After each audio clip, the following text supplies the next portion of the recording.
नमस्कार मु Sudarshan Mishra motivational speaker personality development trainer business and educational coach पुणी थे आपण समस्त को स्वागत करुच्ची एक सुंदर शिक्षणीय गुरुत्वपूर्ण वीडियो माध्यम आज ए वीडियो रे एमिति किछि शिक्षा एमिति किछि सुंदर वार्ता जानिबा जहाकू आमर जानिबा बहुत आवश्यक। आमे जण भारतीय हिसाब रे ए सब जिनिस को नहीं आमे गर्वित होबा उचित।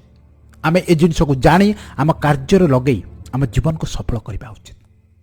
आमे आज ए सुंदर वीडियो रे आलोचना करिबा एमिति एक महान पुरुष एमिति एक दिग्गज पुरुष आम भारत वर्षर आम हिंदू समाजर गर्व आ गौरव स्वामी विवेकानंद जे कि ए विश्व पाई चरित्र गठन सुंदर वार्ता अपूर्व ऊर्जार जड़े ज्वलंत उदाहरण जेतेबेले भी शक्ति चरित्र गठन ऊर्जार बाणी आसे वार्ता आसे सेतेबेले प्रथमे स्वामी विवेकानंदकर नाम आसे। सेतेबेले आम मन मस्तिष्क भितर प्रथमे स्वामी विवेकानंदकर छवि आसे।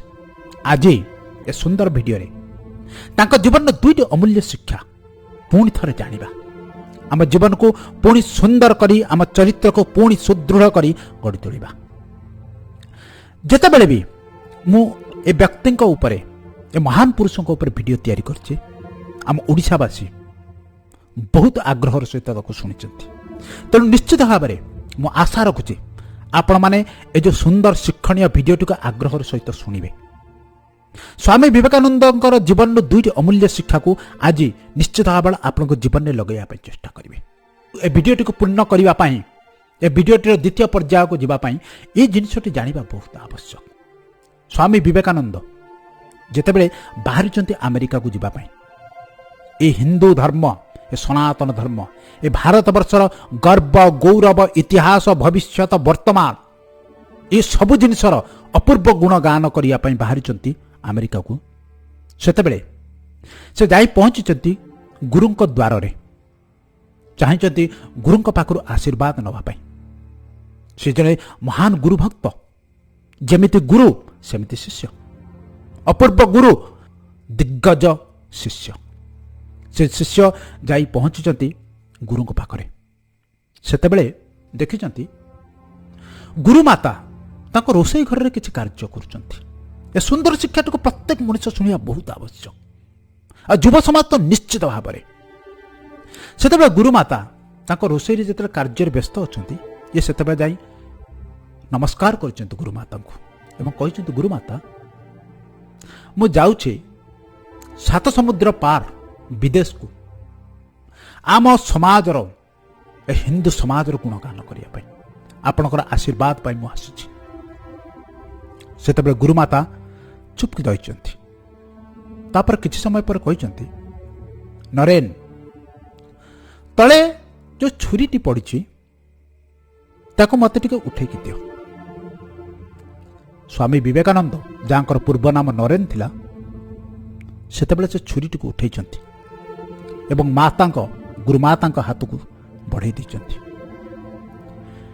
छोट कार्यटी परे गुरुमाता कहते जाओ यशस्वी हुआ ए भारत वर्षर गर्व आ गौरव को उज्जवलमय कर आस कारण तुम्हें एबे योग्य पात्र हो सारी तुम से योग्यता अच्छी जे तुम्हें भारत वर्षर नाम को विदेश रे उज्जवल कर सेतेबेले नरेन स्वामी विवेकानंद पचारथिले माता आपण मते पूर्वर आशीर्वाद देले नहीं ए छुरीटी उठे सारा पर आशीर्वाद देले आ मते अनुमति देले विदेश को जावाई आर कारण कौन माता से कहते नरेन तुम्हें जो छुरीटी मते पढ़ई सेतेबेले तार तीक्ष्ण अंशटी को तमें धरी आरपटटी को मते बढ़ई अर्थ जदि आघात लगे तुमको आघात लगे मते आघात लगे ना तुमर ये जो मनोभाव बरं मोर क्षति हो अन्यर मंगल हो ये जो मनोभाव ये जो उच्च मनोवृत्ति तुमको जनइला जे तुम्हें एबे जोठी भी जीव समाजर मंगल कथा चिंता करिवो परर कल्याण कथा चिंता करिवो ମୁଁ ଏ ଛୋଟ ଘଟଣାଟିରୁ ଜାଣି ଯାଇଥିଲି ଯେ ତୁମେ ପ୍ରକୃତରେ ଜଣେ ଯୋଗ୍ୟ ପାତ୍ର। ତୁମର ପାତ୍ରତା ଏମିତି ରୂପେ ପରିବର୍ତ୍ତନ ହୋଇଛି, ତୁମେ ଏ ଅବସ୍ଥାରେ ଯାଇ ପହଞ୍ଚି ସାରିଛ ଯେଉଁ ଅବସ୍ଥାରେ ତୁମେ କେବେ ବି କାହାର ଅମଙ୍ଗଳ କରିପାରିବ ନାହିଁ। ଯେମିତି ଗୋଟେ ସମ୍ପୂର୍ଣ୍ଣ ଭାତ ହାଣ୍ଡି ମଧ୍ୟରୁ ଗୋଟିଏ ଭାତ ନେଇ ଚିପି ଦେଇ ସାରିଲା ପରେ ଆମ ଗୃହିଣୀମାନେ, ଆମ ମାତାମାନେ, ଆମ ଭଉଣୀମାନେ ଜାଣିପାରନ୍ତି ଭାତ କେଉଁ ଅବସ୍ଥାରେ ଅଛି, ଅନ୍ନ କେଉଁ ଅବସ୍ଥାରେ ଅଛି। ଠିକ୍ ସେମିତି ମୁଁ ଏ ଛୋଟ ଘଟଣାଟିରୁ ଜାଣିଗଲି ଯେ ତମେ ଜଣେ ଉଚ୍ଚ କୋଟିର ବ୍ୟକ୍ତିତ୍ୱ। ତୁମେ ଏବେ ଯାଇପାର, ମୋ ଆଶୀର୍ବାଦ ତୁମ ସହିତ ଅଛି। ସେତେବେଳେ ଆନନ୍ଦର ସହିତ ଚାଲି ଯାଇଥିଲେ ସ୍ୱାମୀ ବିବେକାନନ୍ଦ ବିଦେଶ ଯାତ୍ରା କରିବା ପାଇଁ, ଯେଉଁଠି ଆପଣମାନେ ଜାଣିଛନ୍ତି ଆମର ହିନ୍ଦୁ ସମାଜର ଏମିତି ସେ ଗୁଣଗାନ କରିଥିଲେ ଯାହା ଆଜି ପର୍ଯ୍ୟନ୍ତ ଚର୍ଚ୍ଚିତ ହେଉଛି। ଏ କଥାକୁ ନେଇ ଆମେ ସମସ୍ତେ ଗର୍ବିତ ହେବା ଉଚିତ। ଆମେ ସମସ୍ତେ ଏ ଜିନିଷକୁ ଆମ ଜୀବନରେ ଉପନୀତ କରିବା ଉଚିତ। ଆମେ ଏମିତି ବ୍ୟକ୍ତିତ୍ୱ ହେବା ଉଚିତ ଯେଉଁଥିରେ କି ପ୍ରତ୍ୟେକ ଘଟଣାରେ, ପ୍ରତ୍ୟେକ ଛୋଟ ଛୋଟ କାର୍ଯ୍ୟରେ ଆମର ବ୍ୟକ୍ତିତ୍ୱ ପ୍ରସ୍ଫୁଟିତ ହେବ, ଉଜ୍ଜ୍ୱଳିତ ହେବ। ସମସ୍ତେ ଜାଣିପାରିବେ ହଁ ଏମାନେ ସେଇ ମାଟିର ସନ୍ତାନ ଯେଉଁ ଜାଗାରୁ ବିବେକାନନ୍ଦ ଆସିଥିଲେ। ଦ୍ୱିତୀୟ ପର୍ଯ୍ୟାୟରେ ଆହୁରି ଏକ ସୁନ୍ଦର ଗୁରୁତ୍ୱପୂର୍ଣ୍ଣ ଘଟଣା ମୁଁ ଆପଣଙ୍କୁ କହୁଛି, ଯେଉଁ ଜାଗାରେ ଆପଣମାନେ ସମସ୍ତେ ଜାଣିପାରିବେ ଏ ଭାରତବର୍ଷର ଯୁବକ ଯୁବତୀ ଜନସମାଜର କେମିତି ଉଚ୍ଚ ବିଚାରଧାରା ଥାଏ, ସେମାନେ କେମିତି ତୀକ୍ଷ୍ଣ ବୁଦ୍ଧି ଥାନ୍ତି, ସେମାନେ ଜୀବନରେ ଚରିତ୍ର ଗଠନକୁ କେମିତି ପ୍ରାଧାନ୍ୟ ଦିଅନ୍ତି, ଯାହାଦ୍ୱାରା କି ତାଙ୍କର ବ୍ୟକ୍ତିତ୍ୱରେ ଭଲରୁ ଭଲ ଲୋକମାନେ, ଉନ୍ନତରୁ ଉନ୍ନତ ଲୋକମାନେ ନତମସ୍ତକ ହୁଅନ୍ତି। କାରଣ ସେମାନଙ୍କର ବ୍ୟକ୍ତିତ୍ୱ, ସେମାନଙ୍କର ଊର୍ଜା, ସେମାନଙ୍କର ଚରିତ୍ର ଗଠନ ଅନ୍ୟକୁ ଆକର୍ଷିତ କରେ। ଏ ଜିନିଷଟିକୁ ଆମେ ଜାଣି ଯେତିକି ଗର୍ବିତ ହେବା, ଏ ଜିନିଷଟିକୁ ନିଶ୍ଚିତ ଭାବରେ, ଏ ମହତ୍ ଶିକ୍ଷାଟିକୁ ନିଶ୍ଚିତ ଭାବରେ ଆମ ଜୀବନରେ ମଧ୍ୟ ଉପନୀତ କରିବା, ଲଗେଇବା, ଯାହାଦ୍ୱାରା କି ଆମେ ମଧ୍ୟ ଜଣେ ସଫଳ ବ୍ୟକ୍ତିତ୍ୱ ହୋଇ ଗଢ଼ି ଉଠିବା। ଥରେ ସ୍ୱାମୀ ବିବେକାନନ୍ଦ ବିଦେଶରେ ଥାନ୍ତି। ଜଣେ ସୁନ୍ଦରୀ ବିଦେଶୀ କନ୍ୟା ଆସି ସ୍ୱାମୀ ବିବେକାନନ୍ଦ ପାଖରେ ପହଞ୍ଚିଲା। ଆସି କହିଲା, ମୁଁ ଆପଣଙ୍କୁ ବିବାହ କରିବି। ସ୍ୱାମୀ ବିବେକାନନ୍ଦ ସେତେବେଳେ ଆଶ୍ଚର୍ଯ୍ୟ ହେଲେ। ତାଙ୍କୁ କହିଲେ, ଆପଣ କ'ଣ ଜାଣିନାହାନ୍ତି ଯେ ମୁଁ ଜଣେ ସନ୍ନ୍ୟାସୀ ବୋଲି? ଆଉ ସନ୍ନ୍ୟାସୀ ଆପଣଙ୍କୁ କି ସୁଖ ଦେବ? ସେ ତ ସଦାସର୍ବଦା ଏକୁଟିଆ ରହିବ। ଆଉ ଆପଣ ମୋତେ କେମିତି ବିବାହ କରିବେ? ଆଉ ମୋର ଯେଉଁ ବେଶଭୂଷା, ମୋର ଯେଉଁ ଜୀବନଶୈଳୀ, ତା ଦ୍ୱାରା ଆପଣ କେବେ ବି ମୋ ସହିତ ରହିପାରିବେ ନାହିଁ। ସେତେବେଳେ ସେ ସୁନ୍ଦରୀ କନ୍ୟା ଜଣକ କହିଲେ, ମୁଁ ଆପଣଙ୍କୁ ଏଇଥିପାଇଁ ବିବାହ କରିବା ପାଇଁ ଚାହୁଁଛି ଯେ ଆପଣଙ୍କ ଭଳି ଜଣେ ତେଜସ୍ୱୀ, ଜଣେ ଚରିତ୍ରବାନ, ଜଣେ ଦୀପ୍ତିମନ୍ତ ପୁତ୍ରଟେ ମୋର ଆବଶ୍ୟକ। ଆଉ ଏ ଜିନିଷ ପାଇଁ ମୋର ଆପଣଙ୍କୁ ବିବାହ କରିବା ବହୁତ ଆବଶ୍ୟକ। ସେତେବେଳେ ବିବେକାନନ୍ଦ କହିଥିଲେ, ଠିକ୍ ଅଛି, ଆପଣଙ୍କର ମୋ ଭଳି ଗୋଟେ ପୁତ୍ର ଆବଶ୍ୟକ, ସେଥିପାଇଁ ମୋତେ ବିବାହ କରିବାକୁ ଆପଣ ଚାହୁଁଛନ୍ତି। ଯଦି ଏ ହେଉଛି ଆପଣଙ୍କର ସମସ୍ୟା, ଯଦି ଆପଣ ଏ ଜିନିଷ ଚାହୁଁଛନ୍ତି ଯେ ମୋ ଭଳି ଆପଣଙ୍କର ଗୋଟେ ପୁତ୍ର ଜାତ ହଉ, ଏଇ ମୁହୂର୍ତ୍ତରୁ ମୁଁ ଆପଣଙ୍କୁ ମୋର ମାତା ବୋଲି ସ୍ୱୀକାର କଲି। ଆପଣ ମୋତେ ଏଇ ମୁହୂର୍ତ୍ତରୁ ନିଜର ପୁଅ ବୋଲି, ନିଜର ପୁତ୍ର ବୋଲି ମାନିପାରନ୍ତି। ସେତେବେଳେ ସେ ବିଦେଶୀ କନ୍ୟା ଜଣକ, ସେ ସୁନ୍ଦରୀ କନ୍ୟା ଜଣକ ଆଶ୍ଚର୍ଯ୍ୟ ହୋଇଥିଲେ। ତାଙ୍କର ତୀକ୍ଷ୍ଣ ବୁଦ୍ଧି, ଚରିତ୍ର ଏବଂ ତାଙ୍କର ସୁନ୍ଦର ମନୋବୃତ୍ତିକୁ ଦେଖି ସେ ସେହି ସମୟରେ ନଇଁ ପଡ଼ିଥିଲେ। ଆଗକୁ ଯାଇ ସେ ସ୍ୱାମୀ ବିବେକାନନ୍ଦଙ୍କର ଜଣେ ଭଲ ଶିଷ୍ୟା ହିସାବରେ ପ୍ରତିଷ୍ଠିତ କରିଥିଲେ ନିଜକୁ। ଏବଂ ସ୍ୱାମୀ ବିବେକାନନ୍ଦଙ୍କର ଶିଷ୍ୟା ହେଇ ସେ ବିଭିନ୍ନ ସ୍ଥାନରେ ସ୍ୱାମୀ ବିବେକାନନ୍ଦଙ୍କର ଶିକ୍ଷାକୁ ପ୍ରଜ୍ୱଳିତ କରିଥିଲେ। ସମସ୍ତଙ୍କ ଜୀବନରେ ସ୍ୱାମୀ ବିବେକାନନ୍ଦଙ୍କର ଯେଉଁ ସୁନ୍ଦର ବାଣୀ ଅଛି, ସେସବୁ ଜିନିଷ ଉପଯୋଗୀ ହେଉ, ସେସବୁ କାର୍ଯ୍ୟରେ ତାଙ୍କ ଜୀବନକୁ ଲଗାଇଥିଲେ। କେତେ ସୁନ୍ଦର ଶିକ୍ଷା ଦେଖନ୍ତୁ, କେତେ ତୀକ୍ଷ୍ଣ ବୁଦ୍ଧି ଦେଖନ୍ତୁ, କେତେ ସୁନ୍ଦର ମନୋଭାବ ଦେଖନ୍ତୁ, ଚରିତ୍ର ଗଠନ ଉପରେ କେତେ ପ୍ରାଧାନ୍ୟ ଦିଆହେଉଛି ସେ କଥା ଦେଖନ୍ତୁ।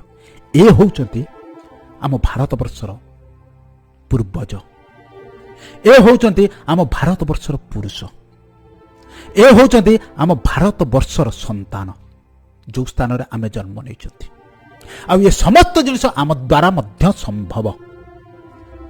ସ୍ୱାମୀ ବିବେକାନନ୍ଦ ଜଣେ ଉଜ୍ଜଳମୟ ପୁରୁଷ ହୋଇ ଗଢ଼ି ଉଠିଥିଲେ, କାରଣ ସେ ଜଣେ ସୁନ୍ଦର ଗୁରୁଙ୍କ ପାଖରୁ ସୁନ୍ଦର ଶିକ୍ଷା ଗ୍ରହଣ କରିଥିଲେ। ସେ ସମସ୍ତ ଜିନିଷକୁ ନିଜ କାର୍ଯ୍ୟରେ ଲଗାଇଥିଲେ। ତେଣୁ ଦିନେ ଇଏ ଭାରତବର୍ଷର ନାମ ସେ ସ୍ୱର୍ଣ୍ଣ ଅକ୍ଷରରେ ଲେଖି ଯାଇଛନ୍ତି।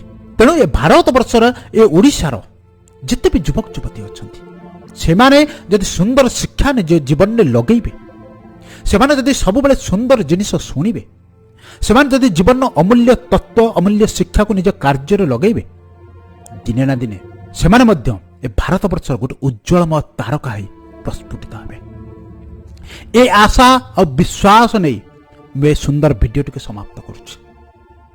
ବିବେକାନନ୍ଦଙ୍କର ବାଣୀକୁ ଆମେ କେବଳ ଶୁଣିବା ନାହିଁ, ଆମ କାର୍ଯ୍ୟରେ ଲଗାଇବା। ପ୍ରଥମ ଶିକ୍ଷାଟି, ଅନ୍ୟର ସବୁବେଳେ ମଙ୍ଗଳ ଚିନ୍ତା କରିବା, ଅନ୍ୟକୁ ଆଘାତ ନ ହେଉ ସେ କଥା ଆମେ ସବୁବେଳେ ମନରେ ରଖିବା। କାରଣ ଯେଉଁ ଲୋକ ଅନ୍ୟର ମଙ୍ଗଳ ଚାହିଁଛି ତାର ମଙ୍ଗଳ ସ୍ୱୟଂ ଈଶ୍ୱର ଚାହାନ୍ତି। ଦ୍ୱିତୀୟ ଶିକ୍ଷାଟିରେ ସବୁବେଳେ ଚରିତ୍ର ଗଠନ, ନିଜର ବ୍ୟକ୍ତିତ୍ୱ, ନିଜର ମନୋଭାବ ଉପରେ କାର୍ଯ୍ୟ କରିବା। ଜୀବନର ମହତ୍ ଶିକ୍ଷାକୁ ଆମ କାର୍ଯ୍ୟରେ ଉପନୀତ କରାଇବା, ଆମର ଚରିତ୍ର ଗଠନରେ ପ୍ରବେଶ କରାଇବା, ନିଜ ଜୀବନକୁ ଗୋଟେ ଉଜ୍ଜଳମୟ ତାରକା ଭଳି କରି ଗଢ଼ି ତୋଳିବା। ଯଦି ଏ ସୁନ୍ଦର ଭିଡ଼ିଓଟି ଆପଣମାନଙ୍କୁ ଭଲ ଲାଗିଲା, ନିଶ୍ଚିତ ଭାବରେ ଏ ଭିଡ଼ିଓଟିକୁ ଯେତେ ବି ସବୁ ଆପଣଙ୍କ ସାଙ୍ଗସାଥି ପ୍ରିୟଜନ ଅଛନ୍ତି ତାଙ୍କ ପାଖକୁ ସେୟାର କରିବେ। ସେମାନଙ୍କ ଜୀବନରେ ମଧ୍ୟ ଅମୂଲ୍ୟ ଶିକ୍ଷା ପ୍ରବେଶ କରୁ। କାରଣ ଯେଉଁ ଲୋକ ବାରମ୍ବାର ଭଲ ଜିନିଷ ଶୁଣିଛନ୍ତି, ନିଶ୍ଚିତ କେବେ ନା କେବେ ତାଙ୍କ ଜୀବନରେ ପରିବର୍ତ୍ତନ ଆସିବ। କାରଣ ମଣିଷ ଯେମିତି ଶୁଣେ, ସେମିତି ଭାବେ, ସେମିତି କାର୍ଯ୍ୟ କରେ, ସେ ଭଲ ହେଉ କିମ୍ବା ଖରାପ ହେଉ। ତେଣୁ ଆପଣ ଯଦି କୌଣସି ସୁନ୍ଦର ମହତ୍ ଶିକ୍ଷା କାହା କତିକି ଆପଣ ସେୟାର କରୁଛନ୍ତି, ତାଙ୍କ ଜୀବନରେ ବାରମ୍ବାର ଏ ଜିନିଷକୁ ପ୍ରତିଫଳିତ କରିବା ପାଇଁ ଚେଷ୍ଟା କରୁଛନ୍ତି, ଇଏ ମଧ୍ୟ ଆପଣ ଅଜଣାତରେ ଗୋଟେ ଏକ ବିରାଟ ମଙ୍ଗଳ ସାଧନ କରୁଛନ୍ତି। ଏ ସମାଜର ଆପଣ ଜଣେ ସତ୍ ପୁରୁଷ ବା ସତ୍ କନ୍ୟା ହିସାବରେ ନିଜକୁ ପ୍ରତିଷ୍ଠିତ କରୁଛନ୍ତି। ଏ ଅପୂର୍ବ ଶାନ୍ତି ଦିଏ।